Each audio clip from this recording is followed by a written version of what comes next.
ગઈકાલે તો આપણે આટલો મોટો સમય આમાં સ્મૃતિ દર્શન કર્યું પણ વિશેષ કરીને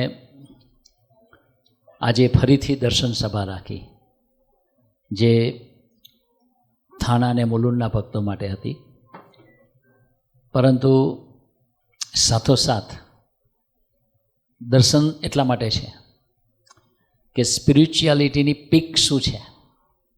હવે બેસીને વિચાર કરીએ કે આપણા આત્માની સ્પિરિચ્યુઅલ પ્રોગ્રેસની એન્ડ શું છે. આ દુનિયામાં આપણે રહીએ છીએ તો સુખનું એન્ડ એ છે કે આપણે તન મન ધનથી સુખી થઈએ. આનાથી આગળનું આપણું કોઈ વિઝન નથી.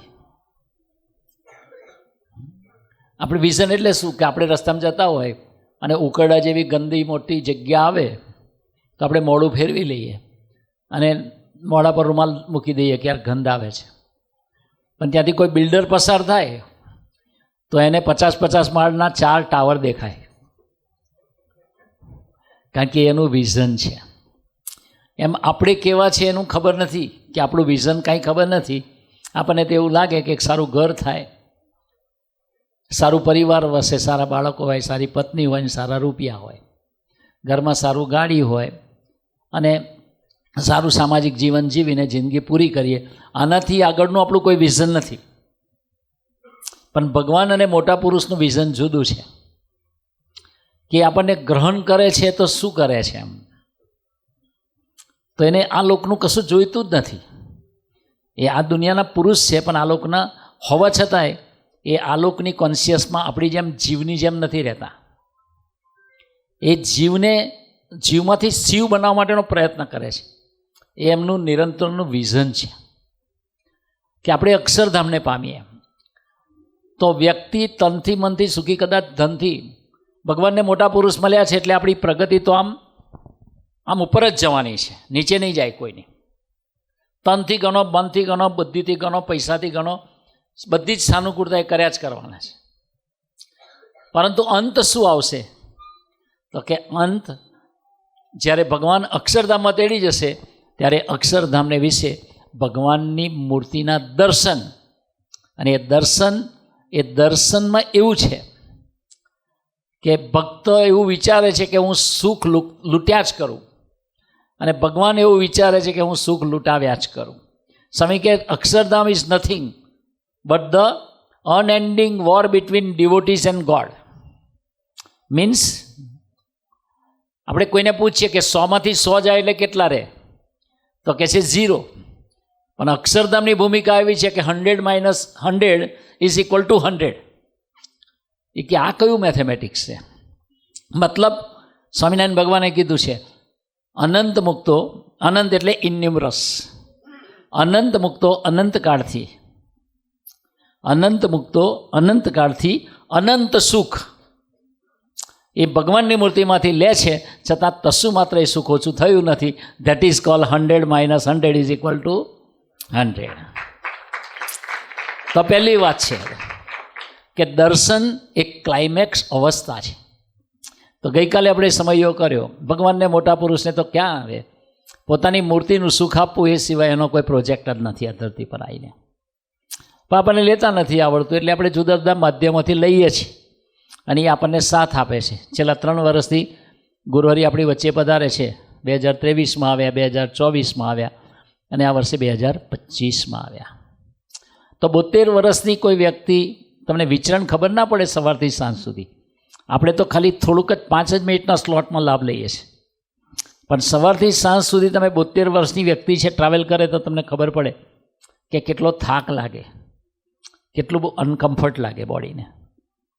પણ પ્રભુ સ્વામીજીના મુખારવિંદનું હાસ્ય એવું ને એવું, ભગવાનને મોટા પુરુષો સ્મૃતિ આપે ને આનંદ કરાવે. અમારે યુપીના હરિભક્તો કે ये स्वामी जी है ना बोलते कम है. यूपी गया था ना प्रभु स्वामी जी, तो कि ये स्वामी जी है ना बोलते कम है लेकिन जब हंसते हैं ना तो अंदर घुस जाते हैं. એટલે ભગવાન અને મોટા પુરુષ કેવા છે એમ એ અનંત રીતે સ્વામીજી એની ચાલ જોઈને. એક જણાને કીધું કે તમારા સ્વામીજીનો નિશ્ચય કેવી રીતે થયો, તો કે સ્વામીજી આમ ચાલતા હતા ને ચાલ જોઈને ખબર પડી કે આ ભગવાનની ચાલ છે. તો ભગવાનને મોટા પુરુષ તો કોઈ રીતે આપણને સ્મૃતિ આપે છે. તો આજે આપણી સ્મૃતિ સભા છે. તો ભગવાન અને મોટા પુરુષ છે તો આપણે જીવમાં તો બીજું બધું પડ્યું છે કચરો. આપણે આંખ બંધ કરીએ ને તો અંધારા સિવાય કશું ના દેખાય, અને કદાચ આંખ બંધ કરીએ ને તો જેટલા પ્રોબ્લેમ્સ ચાલતા હશે ને એ જ વિચારો આવ્યા કરશે. 3 જ વિચારો આવે. રનિંગ પ્રોબ્લેમ્સનો વિચાર આવે, ગંદા વિચારનો પ્રોબ્લેમ આવે, અને કોઈ આપણને 2 શબ્દ કહી ગયો હોય ને એના ડિફેન્સિવ વિચારો આવે. એ 3 સિવાય આપણા મનમાં કોઈ વિચારો નથી. પણ પ્રબોધ સ્વામીજી આંખ બંધ કરે એટલે ભગવાન સ્વામિનારાયણની રસગન મૂર્તિના દર્શન કરે. તો આપણે એવા કરવા છે તો કરવું શું જોઈએ? એના માટે દર્શન સભા. તો સજાનંદ સ્વામિનારાયણ ભગવાન ધરમપુર પધાર્યા હતા. ત્યાં કુશળ કુંવરબાઈ હતા. સ્વામીજી કે ભગવાન સ્વામિનારાયણ ત્યાં 21 દિવસ રોકાયા. 21 દિવસમાં એ બાઈએ ભગવાન સ્વામિનારાયણની મૂર્તિને હૈયામાં ઉતારી દીધી. આપણે થાય કે 21 દિવસમાં મૂર્તિ કંઈ લિક્વિડ છે, હૈયામાં ઉતરી કેવી રીતે જાય? તો ગુણાતીયાન સ્વામીજી એનો ઉપાય બતાવ્યો છે. તો કે કુશળ કુંવરબાઈ થોડીક વાર મહારાજની મૂર્તિના ખુલ્લી આંખે દર્શન કરે અને પછી આંખ બંધ કરીને સ્મૃતિએ કરીને મૂર્તિને અંદર ઉતારતા જાય. આમ દર્શન કરે, આંખ બંધ કરે, દર્શન કરે, આંખ બંધ કરે. એમ કરતાં કરતાં એને 21 દિવસમાં ભગવાન સ્વામિનારાયણની મૂર્તિ હૈયામાં સ્થાપિત ભગવાન સ્વામિનારાયણની કૃપાથી થઈ. તો આપણે એ અવસ્થામાં જવું છે કે આ દુનિયામાં રહીએ ને છતાં બી જળ કમળવત, આ દુનિયામાં રહીએ છતાંય ભગવાનની કેવળ દુનિયામાં રહીને આપણે સંસારમાં રહીએ અને સત્સંગ કરીએ, બહુ મોટી અવસ્થા છે. અને એ અવસ્થામાં લઈ જવાનો સંકલ્પ સ્વામીજીએ કર્યો છે એકાંતિક ભક્તિનો. આજે જ એક જણ પ્રાર્થના કરતો, મેં કહ્યું સ્વામી દેશકાળ છે, પેલા દીકરાએ પ્રભુ સાહેબ પ્રાર્થના કરી, પ્રતિકૂળતા હોય કે સાનિકૂળતા હોય તમારા વડે જીવાડજો. પ્રભુ સાહેબ કે કેવી પ્રાર્થના કરે છે? એમ સમાજ બહુ જ સરસ તૈયાર થયો છે. તો ભગવાન અને મોટા પુરુષ એવા છે કે એને જીવને સુખી કરવા માટે એક ગરજને ગ્રહણ કરે છે. તો સ્વામીજી એકવાર જોડી માગવા ગયા હતા, હરિપ્રસાદ સ્વામી. પછી સ્વામીજીને ગામના વડીલને સ્વામીજીએ કીધું ચાલો આપણે હરિભક્તોની મારે આખા ગામમાં જોડી માગવા જઈએ. પેલા હરિભગત એને એવું કીધું કે સ્વામીજી આખા ગામમાં જેટલું અનાજ મળે ને અને જેટલા રૂપિયા આપે ને બધા હું આપી દઉં. આપણે જોડી માગવા નથી જવું, આપણે ભીખ માગવા નથી જવું. સ્વામીજી કે મારે તમારો 1 રૂપિયો જોઈતો નથી. તો અમે જોડી માગવા નથી જતા, કલ્યાણ કરવા જઈએ છીએ. પછી વાત કરી કે જેની ઘેર જઈને જોડી માગીશું ને એના છોકરા છોકરીને ભીખ ના માગવી પડે ને એટલા માટે અમે જોડી માગીએ છીએ. એમાં માગવાવાળા પુરુષ નથી, એને કાંઈ જોઈતું નથી આ દુનિયાનું. અલગારી પુરુષ સ્વામીજી 87 વર્ષ ધરતી પર રહ્યા, આ દુનિયાનું કશું ના લીધું, અને જેટલા યોગમાં આવ્યા એને ભરપૂર આપી દીધું. આ સેમ સ્વામીજી છે અત્યારે, ખાલી શરીર બદલીને આપણી વચ્ચે પધાર્યા છે. એક સ્વરૂપ બદલ્યું છે પણ તત્વ એનું એ જ છે. તો એને પણ નથી જોતું કશું, તો એ શું કામ ગરજ ગ્રહણ કરે છે? અત્યારે સ્વામિનારાયણ સંપ્રદાયની અંદર લાખો ભક્તો થઈ ગયા અને હજારોની સંખ્યામાં મંદિર છે, હજારો સંખ્યામાં સત્સંગના સેન્ટરો છે. પણ જે દિવસે સ્વામિનારાયણ ભગવાન એને ગઢડા મંદિરની શરૂઆત કરીને ત્યારે 1 રૂપિયો બી નહોતો. ત્યારે ભગવાન સ્વામિનારાયણે એનો પેલો જે ગામમાં સાદ પાડવાવાળો માણસ હોય ને, સાંભળો નગરજનો ઢોલકું લઈને આવે ને, ભાઈઓ ને બહેનો ને નગરજનો, સ્વામિનારાયણ ભગવાન કે સાદ પાડો કે આ મંદિરમાં 1 શેરનો બી પથ્થર કોઈ નાખશે ને તો એનું 1 પેઢીનું કલ્યાણ કરીશું, 2 શેર નાખશે ને તો 2 પેઢીનું કલ્યાણ કરીશું, 5 નાખશે તો 5. તે ગામમાં સાદ પડાયો.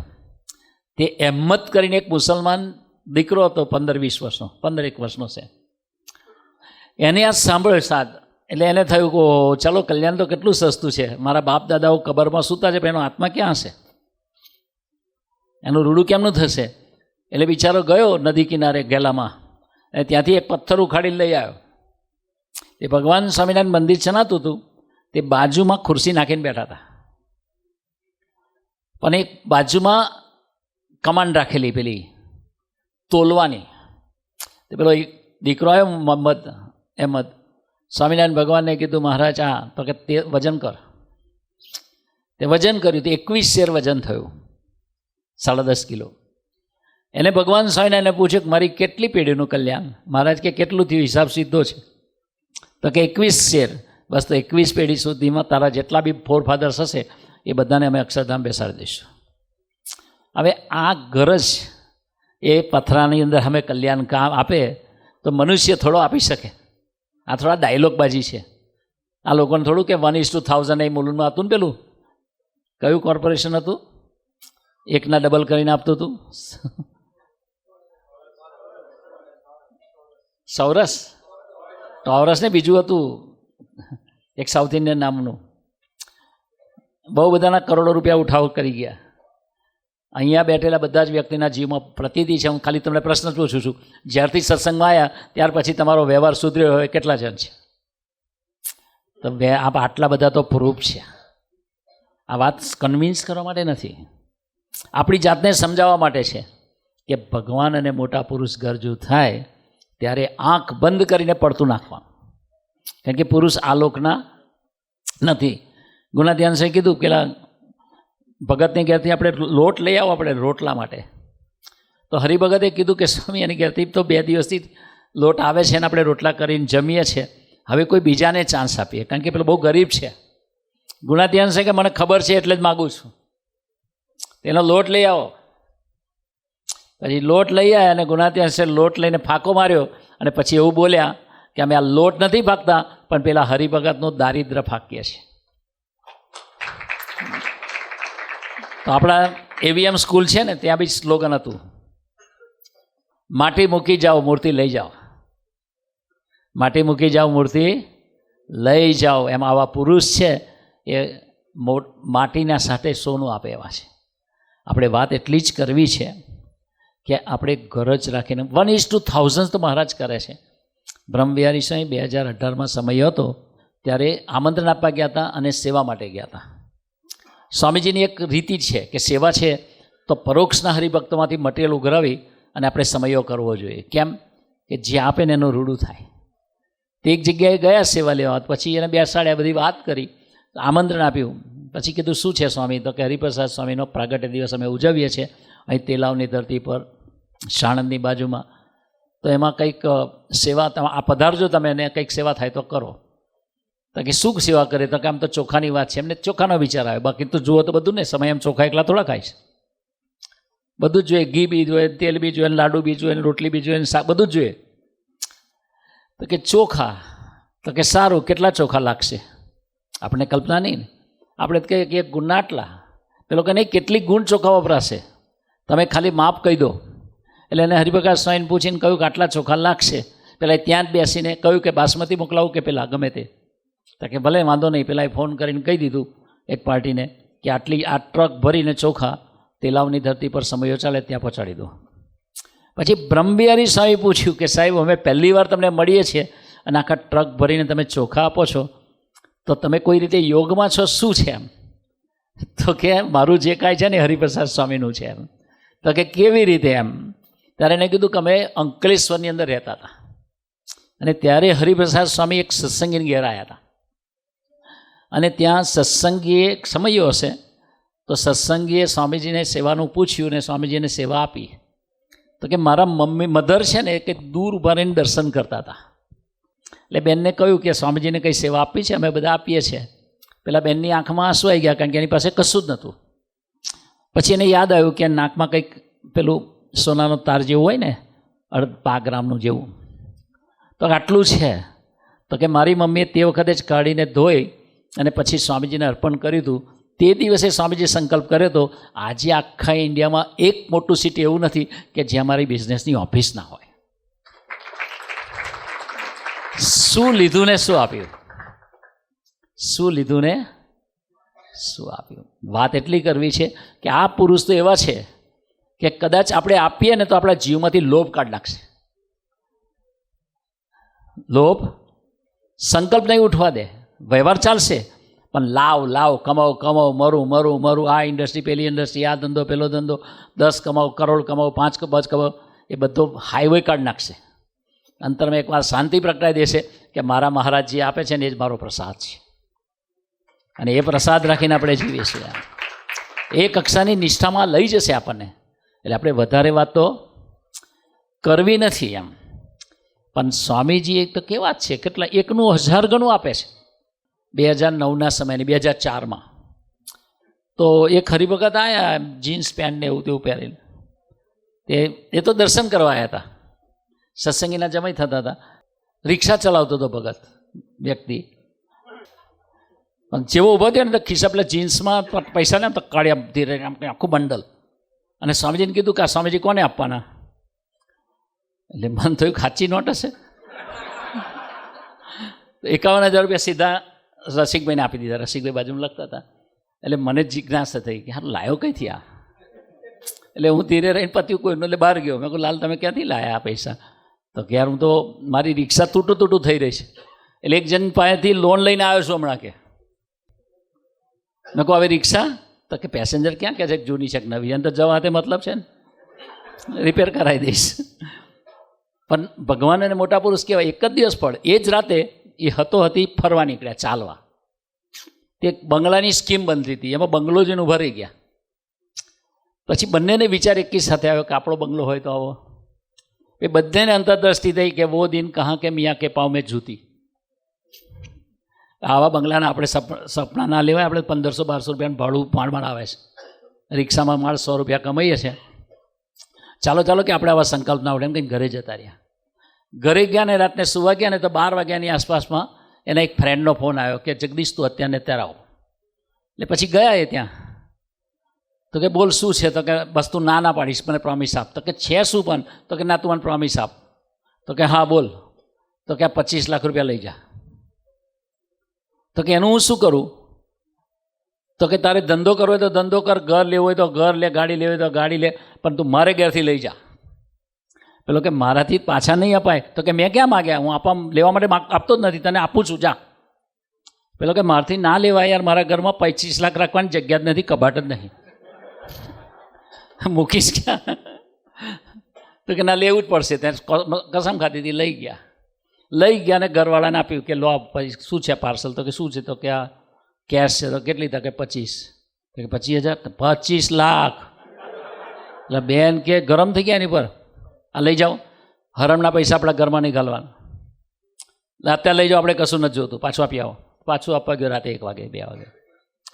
પેલો કે કેમ પાછો આવ્યો? તો કે મારા ઘરવાળાએ ના પાડી. તો કે ના, હવે પેનલ્ટી, હવે બીજા 25 લઈ જવા પડશે.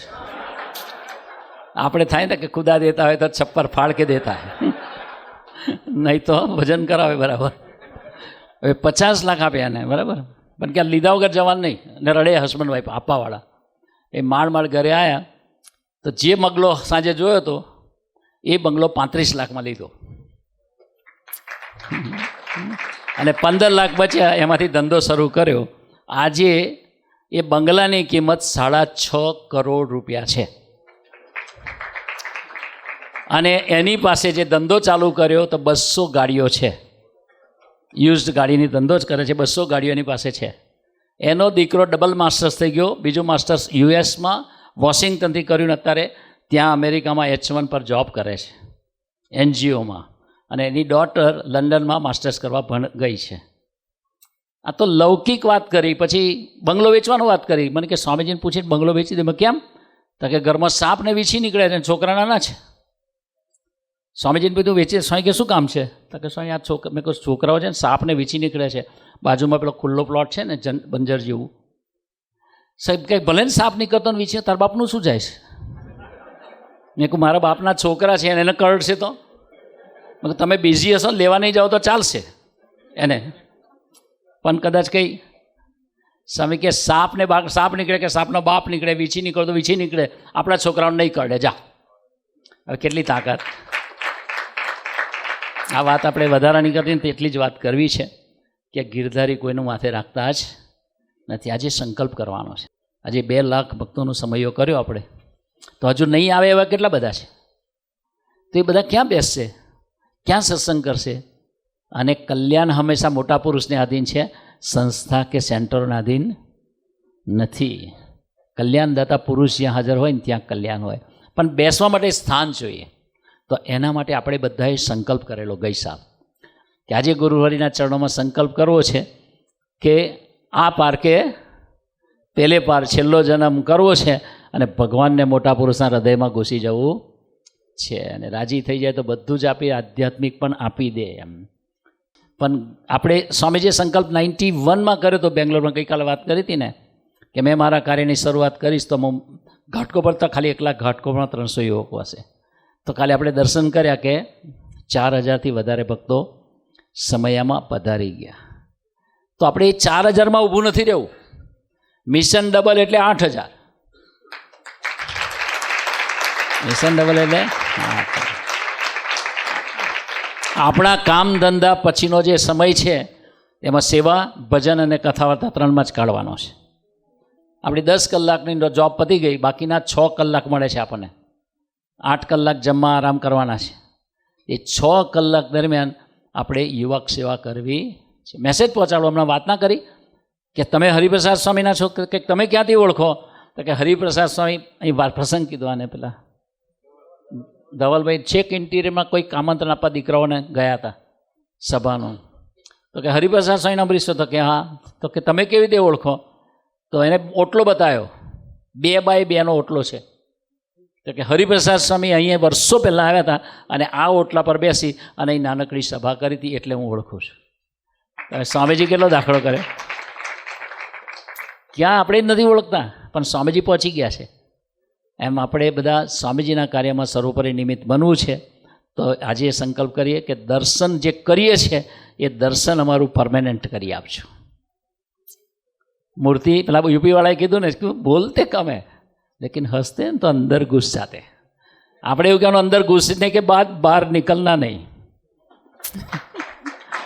અંદર પધાર્યા પછી ભજન છે, પૂર્યા મન મંદિરે સ્વામી, પછીથી ક્યાં જવાના છો. ભગવાન અને મોટા પુરુષને હૃદયમાં રાખીએ પછી એ અંતરથી છોડીને જઈ શકે નહીં, જો આપણે એમના થઈને જીવવાનો સંકલ્પ કરીએ તો. અને બીજું, આપણે સેવામાં સર્વોપરી નિમિત્ત થવું છે. તો ગુરુહરિના ચરણો પ્રાર્થના કરવી છે કે દુનિયાને બનાવો કે ના બનાવો, અમને સૌથી પહેલાં નિમિત્ત તમે બનાવજો. મહારાજ સ્વામી આપણને સર્વને ખૂબ ખૂબ બળ આપે, એ જ પ્રાર્થના સહજાનંદ સ્વામી મહારાજની જય.